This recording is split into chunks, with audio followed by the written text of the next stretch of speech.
আজকে আমি বানিয়েছিলাম ডোরেমনের পছন্দের সেই ডোরা কেক। ডোরা কেক বাচ্চাদের ভীষণ পছন্দের একটা খাবার। ডোরা কেক বানানোর জন্য এই প্যানকেকগুলো আমি আগেই বানিয়ে নিয়েছি। এই প্যানকেকগুলো আমি কিন্তু সম্পূর্ণ এগলেস বানিয়েছি। প্যানকেকগুলো দেখতে যতটা সুন্দর হয়েছে, খেতেও কিন্তু খুব সুন্দর হয়, সফট আর ভীষণ ফ্লাফি হয়। এই প্যানকেকগুলো শুধু শুধু খেতেই ভালো লাগে। রেসিপিটা আমি আগেই পোস্ট করে দিয়েছি, তোমরা চাইলেই সেখান থেকে দেখে নিতে পারো।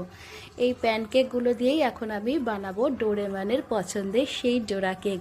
কিছুই না, এর ভিতরে একটু চকলেট স্প্রেড দিয়ে দেবো। আজকে আমি হার্শের এই চকলেট স্প্রেডটা ইউজ করেছি, তোমরা চাইলে নিউট্রেলাও ইউজ করতে পারো।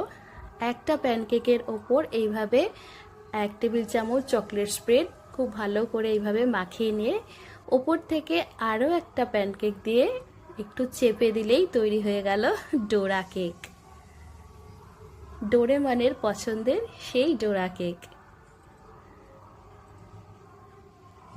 বাচ্চাদের এটা খুব পছন্দের একটা খাবার।